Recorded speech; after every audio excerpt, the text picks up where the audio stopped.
This video is for Reading Check 21. That's pages 147 through 153 of the book. They stood by the river in the starlight. Montag saw the luminous dial of his waterproof. That's his watch. 5 o'clock in the morning. Another year ticked by in a single hour, and dawn waiting beyond the far bank of the river. "Why do you trust me?" said Montag. A man moved in the darkness. "The look of you's enough.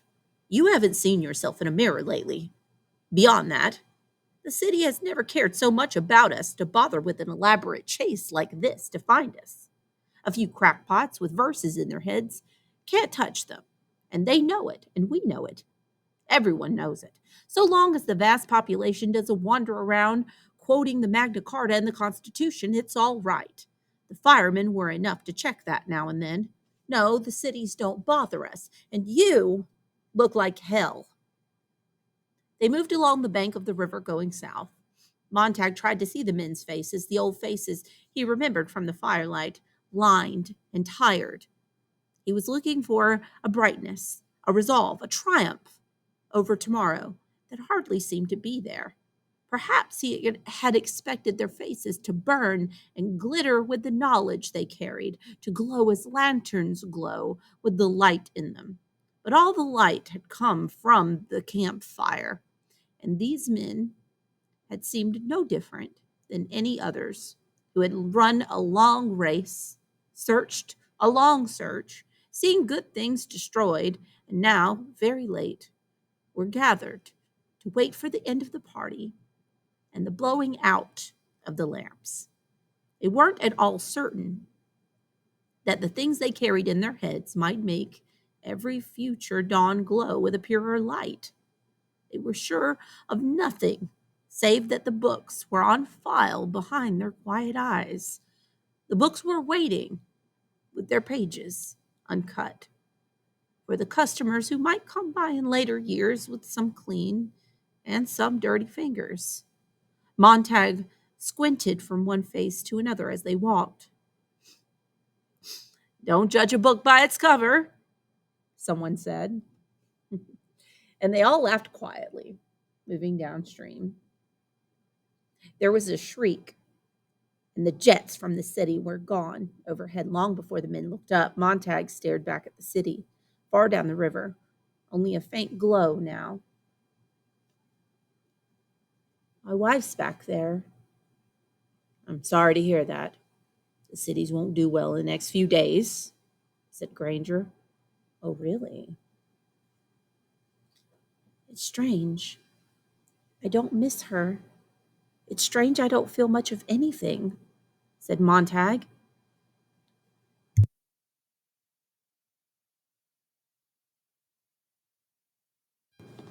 "Even if she dies, I realized a moment ago I don't think I'll feel sad.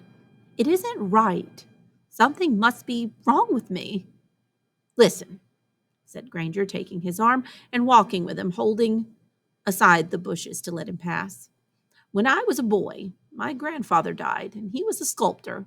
He was also a very kind man who had a lot of love to give the world, and he helped clean up the slum in our town. And he made toys for us, and he did a billion things in his lifetime. He was always busy with his hands. And when he died, I suddenly realized I wasn't crying for him at all, but for all the things he did. I cried because he would never do them again. He would never carve another piece of wood or help us raise doves and pigeons in the backyard or play the violin the way he did. He was individual. He was an important man. I've never gotten over his death. Often I think what wonderful carvings never came to birth because he died. How many jokes are missing from the world, and how many homing pigeons untouched by his hands. He shaped the world. He did things to the world. The world was bankrupted of 10 million fine actions the night he passed on." Montag walked in silence. "Millie, Millie," he whispered. "Millie."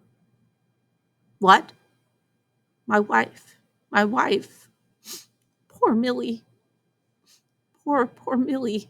I can't I can't remember anything. I think of her hands, but I don't see them doing anything at all. They just hang there at her sides, or they lie there on her lap, or there's a cigarette in them, but that's all. Montag turned and glanced back. What did you give to the city, Montag? Ashes. What did the others give to each other? Nothingness. Granger stood looking back with Montag.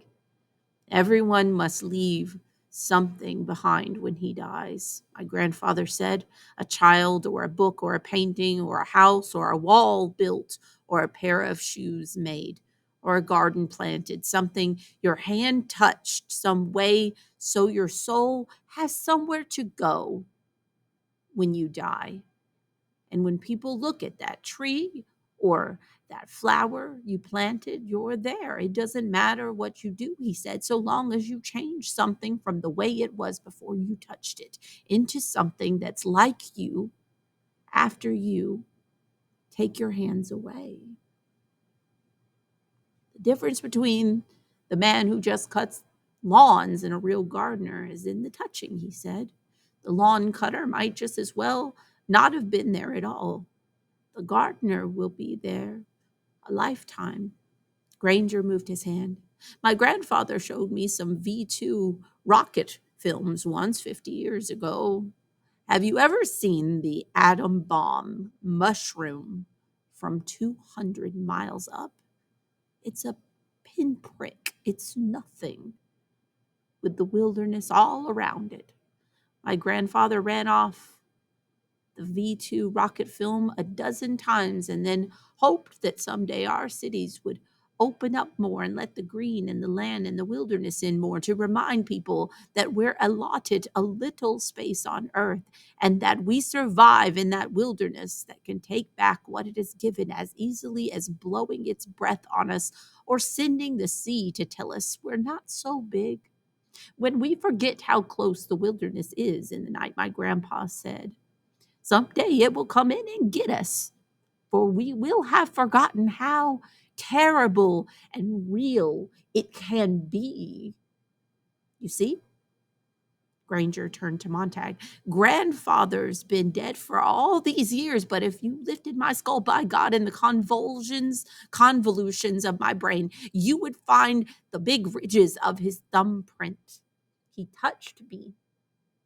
As I said earlier, he was a sculptor. I hate a Roman named Status Quo, he said to me. Stuff your eyes with wonder, he said. Live as if you'd drop dead in 10 seconds. See the world. It's more fantastic than any dream made or paid for in factories. Ask no guarantees. Ask for no security. There never was such an animal, and if there were, it would be related to the great sloth which hangs upside down in a tree all day, every day, sleeping its life away. To hell with that, he said. Shake the tree and knock the great sloth down on his ass. Look, cried Montag, and the war began and ended in an instant. Later, the men around Montag could not say if they had really seen anything, perhaps the merest flourish of light and motion in the sky. Perhaps the bombs were there and the jets 10 miles, 5 miles, 1 mile up for the merest instant, like grain thrown over the heavens by a great sewing hand, and the bombs drifting with dreadful swiftness, yet sudden slowness, down upon the morning city they had left behind. The bombardment was, to all intents and purposes, finished. Once the jets had sighted their target, alerted their bombardier at 5,000 miles an hour. As quick as the whisper of a scythe, the war was finished. Once the bomb release was yanked, it was over. Now, a full 3 seconds. All of the time in history before the bomb struck, the enemy ships themselves were gone half around the visible world like bullets in which a savage islander might not believe because they were invisible. Yet the heart is suddenly shattered, the body falls in separate motions, and the blood is astonished to be freed on the air. The brain squanders its few precious memories and, puzzled, dies.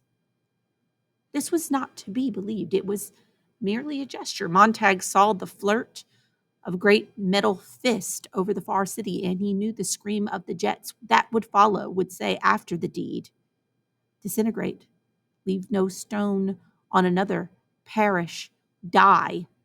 Montag held the bombs in the sky for a single moment with his mind and his hands reaching helplessly up at them. Run! He cried to Faber, to Clarice. Run! To Mildred. Get out! Get out of there! But Clarice, he remembered, was dead, and Faber was out.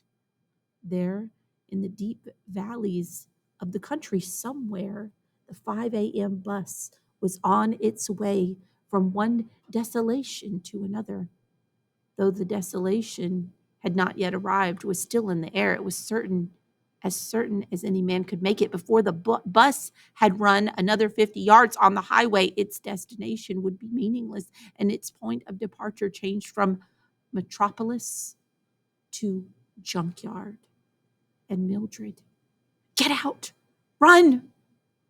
He saw her in her hotel room somewhere now, in the half second remaining, with the bombs a yard, a foot, an inch from her building. He saw her leaning toward the great shimmering walls of color and motion, where the family talked and talked and talked to her, where the family prattled and chatted and said her name and smiled at her and said nothing of the bomb that was an inch, now a half inch, now a quarter inch from the top of the hotel, leaning into the wall, as if all the hunger of looking would find the secret of her sleepless unease there. Mildred, leaning anxiously, nervously, as if to plunge, drop, fall into that swarming immensity of color, to drown in its bright happiness. The first bomb struck. Mildred! Perhaps, who would ever know?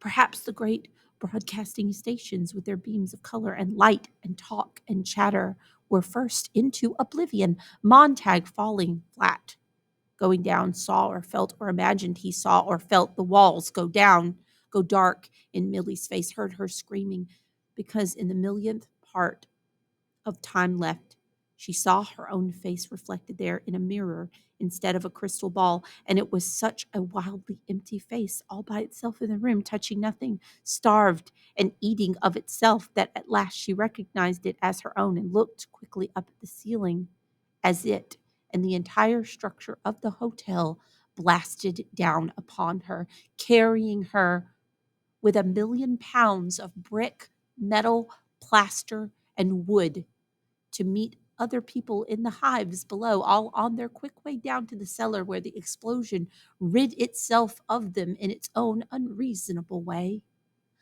I remember. Montag clung to the earth. I remember. Chicago, Chicago. A long time ago, Millie and I, that's where we met. I remember now, Chicago, a long time ago.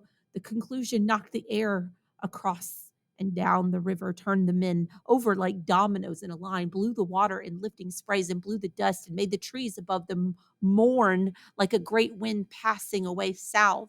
Montag crushed himself down, squeezing himself, small eyes tight. He blinked once, and in that instant saw the city instead of the bombs in the air. They had displaced each other. For another of those impossible instants, the city stood rebuilt and unrecognizable, taller than it had ever hoped or strived to be, taller than man had built it, erected at last in gouts of shattered concrete and sparkles of torn metal into a mural hung like a reversed avalanche. 1,000,000 colors, 1,000,000 oddities, a door where a window should be, a top for a bottom, a side for a back, and then the city rolled over and fell down dead. The sound of its death came after.